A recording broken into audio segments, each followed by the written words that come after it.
चलिए क्लास हम लोग छत्तीसगढ़ की पर्यटन है ना, पर्यटन स्थल के बारे में पढ़ रहे थे। 2 या 3 वीडियो पहले आया गया है, ठीक है। तो पहले जो 2 या 3 वीडियो है उसको आप देखेंगे, ठीक है। इसमें हम लोग पढ़ क्या रहे हैं कि प्रत्येक जिले में वर्तमान में जैसे 33 जिले, तो हर जिले के जो है ना, पहले तो एक जिले को ले रहे हैं, उसके बाद उसमें जो पर्यटन स्थल है, महत्वपूर्ण पर्यटन स्थल, उसको पढ़ रहे हैं। उसी क्रम में आगे ये देखिएगा तीसरा या चौथा वीडियो है ना। तो आप पिछले 2 वीडियो को पढ़ें, उसके बाद आज के जो क्लास है ना छत्तीसगढ़ पर्यटन स्थल है ना, इसकी श्रृंखला चल रही है 3 जानकारी इसकी, ठीक है। तो चलिए आज इसमें देखते हैं जो बाकी के जिले बचे हुए हैं जिसको हम नहीं पढ़ा, आज पढ़ते हैं। अब आते हैं बिलासपुर जिले में, ठीक है।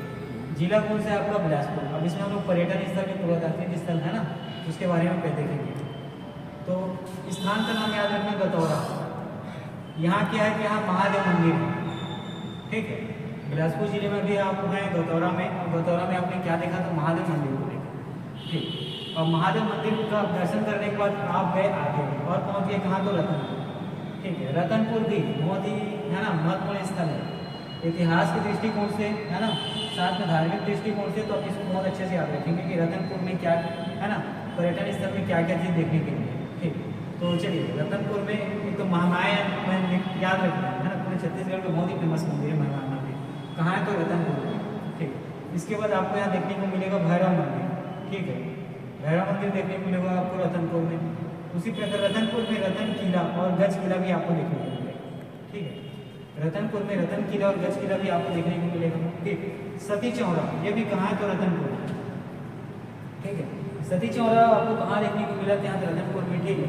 ये कलचुरियों के समय का है ना, कलचुरियों मराठा काल के समय का। इसके बारे में हम लोग जब इतिहास पढ़ेंगे उसमें अच्छे से डिटेल में पढ़ेंगे। फिलहाल आप इसको यहाँ पर्यटन स्थल में इतना ही याद रखना कि सती चौरा जो है कहाँ है? तो रतनपुर, ठीक। उसी प्रकार कंठी देवल मंदिर रतनपुर है ना। हजरत मूसे खां दरगाह, ठीक है। हजरत मूसे खां दरगाह ये भी आपको देखने को कहाँ मिलेगा? तो रतनपुर, याद रखना। ये रतनपुर के पर्यटन स्थल है, ठीक। अब इसके बाद रतनपुर से आपने दर्शन कर लिया, अब आप चलेगा बेलगाना। बेलगाना ये स्थान है ना, बेलगाना ये स्थान है कहाँ? बिलासपुर का। यहाँ पर सिद्ध बाबा मंदिर और सिद्ध बाबा मंदिर है ना, और साथ में उनका आश्रम देखने को मिलेगा। सिद्ध बाबा का मंदिर और सिद्ध बाबा आश्रम ये कहाँ है? बेलगाना बिलासपुर। उसी प्रकार महाकालेश्वर मंदिर, ठीक है ना, महाकालेश्वर मंदिर, ठीक है।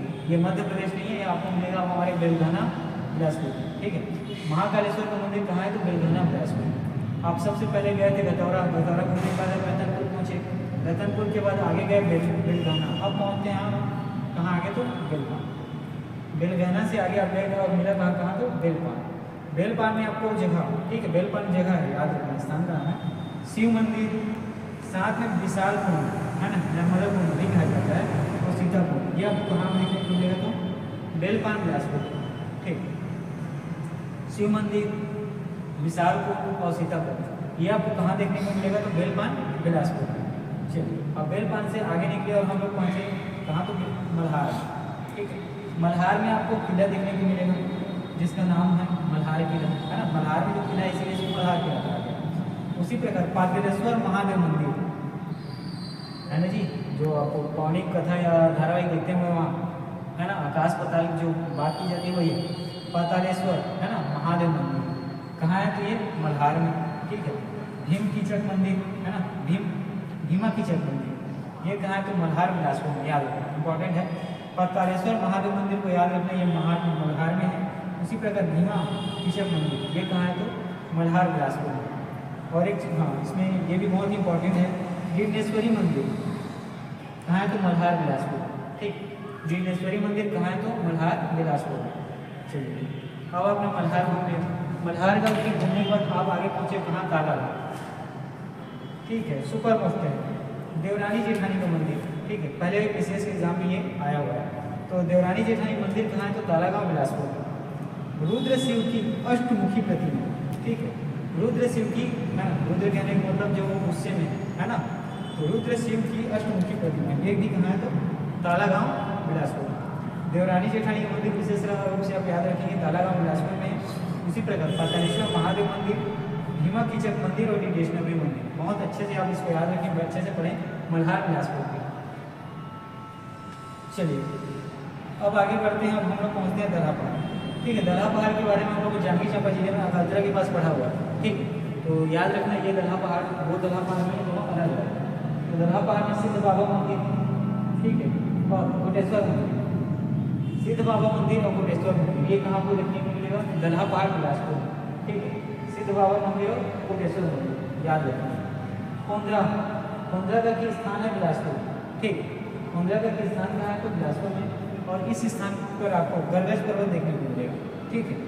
खोंदरा जो स्थान है ना पुरातात्विक स्थल है बिलासपुर में, वहाँ आपको गरगज पर्वत देखने को मिलेगा। इसके बाद है किरारी गोड़ी और गणियारी, याद रखना कि इस दोनों की जो जगह प्राचीन शिव मंदिर आपको देखने को मिलेगा।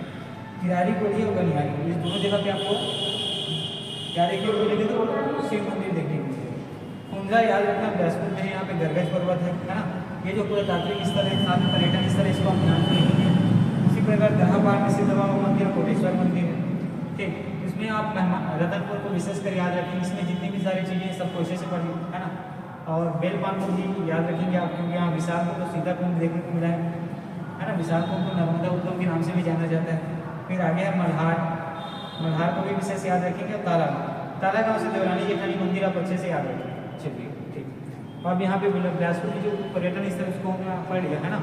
अब बिलासपुर के बाद हम लोग आगे बढ़ते हैं, पहुँचते हैं कहाँ पे? सफर काफ़ी लंबा है।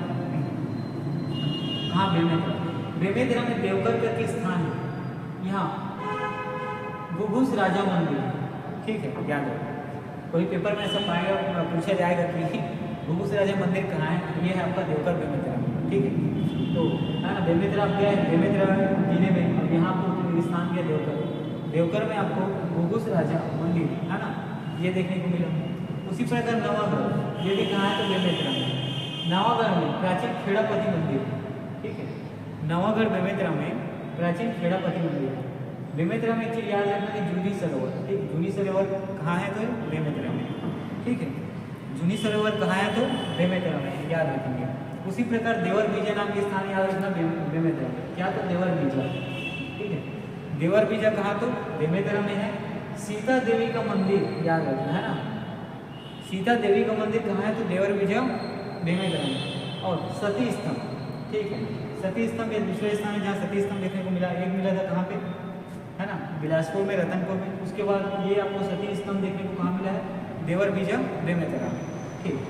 तो बेमेतरा को देखिए अच्छे से, है ना, इसको अच्छे से पढ़ेंगे कि देवकर स्थान में घुघुस राजा मंदिर है, ठीक। देवर बीजा में सीता देवी मंदिर और सत्य में सती स्तंभ। चलिए अब है बेमेतरा, बेमेतरा से फिर वापस आए और मिले कहाँ? तो शक्ति, शक्ति सबसे नवीनतम जिला है, इसको भी आपको याद रखना है। और शक्ति में स्थान याद रखें चंद्रपुर, बहुत ही प्रसिद्ध धार्मिक स्थल है, ठीक है। चंद्रपुर क्या है? बहुत ही महत्वपूर्ण धार्मिक स्थल है। चंद्रपुर में चंद्रहासिनी मंदिर याद रखें, बहुत इंपॉर्टेंट। चंद्रपुर शक्ति में क्या है? चंद्रहासिनी मंदिर और नाथरदाई का मंदिर, ठीक। नाथरदाई का मंदिर और चंद्रहासिनी मंदिर कहाँ है? तो चंद्रपुर शक्ति में, याद रखना। पहले शक्ति जो है जांजगीर चांपा जिले में शामिल है, ठीक है। तो अब चंद्रपुर और शक्ति, ऋषभ तीर्थ, अड़भार, ये सब चीज़ों को अच्छे से ध्यान देना, क्योंकि पहले ये जांजगीर शक्ति जो है जांजगीर चांपा से अलग होकर बना, ठीक है। चंद्रपुर और अड़भार, इसको अब जांजगीर चांपा में नहीं देना, भी वर्तमान में किसमें? तो शक्ति में। शक्ति में दमाउदर है, ठीक है, गुंजी, है ना, याद रखना, बहुत ही प्रसिद्ध पर्यटन स्थल। शक्ति में है ना स्थान है दमाउदर का गुंजी, ठीक है, दमाउदर या गुंजी, बहुत ही महत्वपूर्ण और प्रसिद्ध पर्यटन स्थल है। उसी प्रकार ऋषभ तीर्थ, संबंध कहाँ से है? तो शक्ति से। ऋषभ तीर्थ स्थान कहाँ है? शक्ति में। यहाँ राम जानकी मंदिर, ठीक है, राम जानकी मंदिर है कहाँ? तो ऋषभ तीर्थ शक्ति में।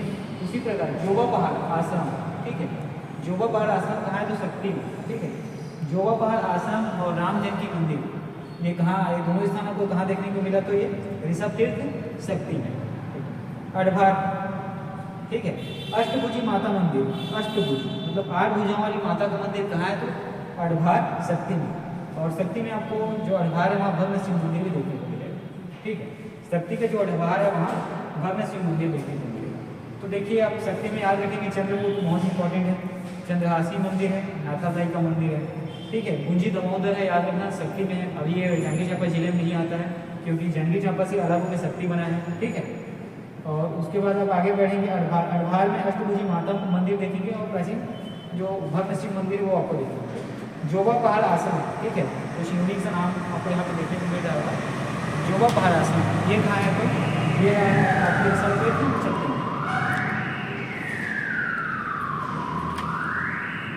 चलिए यहाँ पे क्या हुआ, रेमेत्र पढ़ लिए, रेमेत्र का शक्ति पढ़ लिए। अब आगे हम आते हैं मुंगेली जिले। ठीक, सबसे पहले बिलासपुर जिले को पढ़े। ठीक, अब मुंगेली जिले को पढ़ते हैं। ठीक, मुंगेली जिले में आपको स्थान याद रखना, सरगांव। ठीक, सारा गांव नहीं है, ये सरगांव है। ठीक है, याद रखना सरगांव। यहाँ धूमनाथ मंदिर, ठीक, धूमनाथ जी का मंदिर कहाँ है तो सरगांव मुंगेली में, याद रखना। उसी प्रकार से गंगा करके एक स्थान का नाम है। ठीक है, कहाँ तो मुंगेली में श्वेत गंगा का स्थान का नाम कहा है मुंगेली में। यहाँ श्वेत गंगा कुंड है, और श्वेत गंगा कुंड इसी के नाम पे क्या है, श्वेत गंगा। ठीक है, श्वेत गंगा कुंड जो यहाँ पे मिला है उसी के नाम पे उस स्थान का नाम रखा गया है श्वेत गंगा। कहाँ है तो मुंगेली में। और श्री राम जानकी मंदिर ये कहाँ है, श्वेत गंगा। ठीक, यहाँ पे आज ध्यान देना, श्री राम जानकी मंदिर यह है श्वेत गंगा मुंगेली में।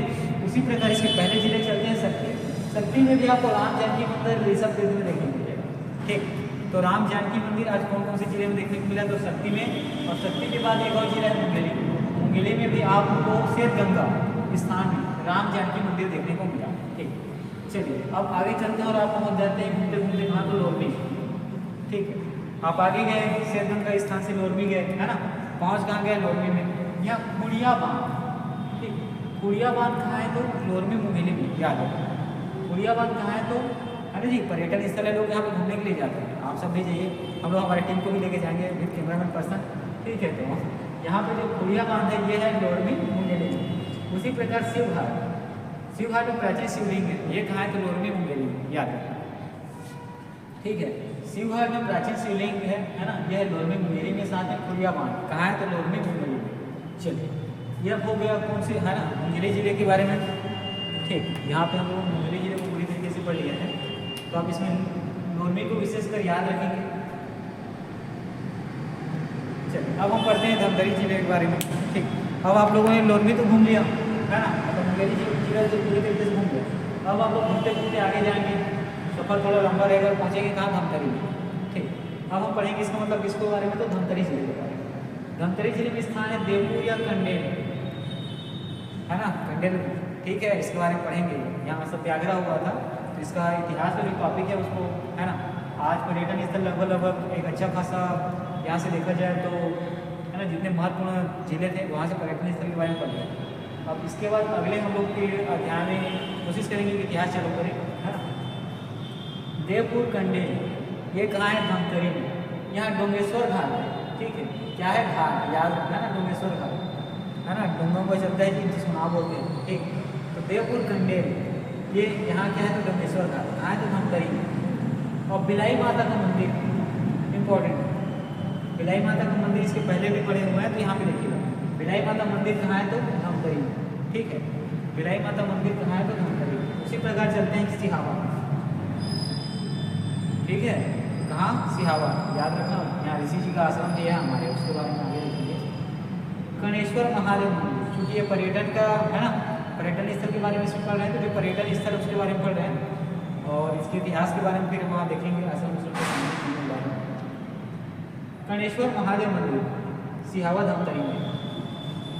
ठीक है, यहाँ से क्या बोलते हैं, महानदी का क्या है, प्रस्थान होता है छत्तीसगढ़ में, आगमन होता है। ठीक है, तो कर्णेश्वर महादेव मंदिर ये कहाँ है, सिहावा में। ठीक है, और सिहावा कौन से जिले में पड़ता है तो धमतरी में। अब हम देखते हैं इसके बारे में तो गरियाबंद जिला। ठीक है, धमतरी में है, पास का ही जिला है, पड़ोसी जिला गरियाबंद। चलिए, गरियाबंद में स्थान का नाम याद रखेंगे, राजिम।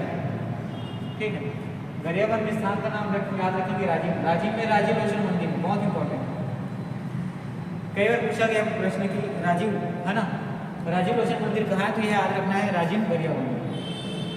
सोमेश्वर महादेव मंदिर राजिम गरियाबंद। ठीक है, सोमेश्वर महादेव मंदिर राजिम गरियाबंद में। कुलेश्वर महादेव मंदिर ये भी है कहाँ तो राजिम गरियाबंद। और रामचंद्र का मंदिर, ठीक है, रामचंद्र जी का मंदिर कहाँ है तो राजिम में, याद रखना। राजिम कहाँ तो गरियाबंद जी है। अब गरियाबंद में हमें एक स्थान मिलता है ऋषिचरण। ठीक है, स्थान का नाम क्या है, ऋषिचरण। यहाँ हमें क्या देखने को मिलेगा तो झरना। ठीक है, गरियाबंद में एक स्थान है ऋषिचरण, यहाँ हमें क्या देखने को मिलेगा तो झरना। अब हम गरियाबंद में एक और स्थान महत्वपूर्ण स्थान के बारे में पढ़ते हैं, नाम है फिंगेश्वर। ठीक है जी, फिंगर उंगर से कुछ रिलेट करिएगा आप इसको। गरियाबंद में एक स्थान का नाम है फिंगेश्वर। यहाँ फणिकेश्वर नाथ महादेव का मंदिर है, बहुत इंपॉर्टेंट है, याद रखें। गरियाबंद में राजीव को आप याद ही करें, है ना, बहुत इंपॉर्टेंट है। और फिंगेश्वर में क्या है, तो फणिकेश्वर नाथ महादेव का मंदिर। ठीक, चलिए देखिए, ये छत्तीसगढ़ की पर्यटन स्थल से संबंधित जो महत्वपूर्ण जिले थे, है ना, और जो महत्वपूर्ण पर्यटन स्थल थे उसको हम लोग यहाँ से पढ़ लिया।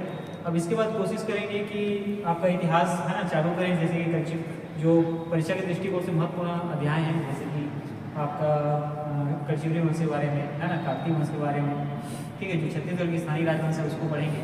और साथ में जो स्वतंत्रता, है ना, स्वतंत्रता आंदोलन में जो छत्तीसगढ़ की सहयोग है उसके बारे में देखेंगे। तो चलिए आज की क्लास यहीं तक है ना। 2 या 3 इसका 3 या 4 वीडियो आया पर्यटन स्थल का, अच्छे से देखिए, पढ़ाई। ठीक है।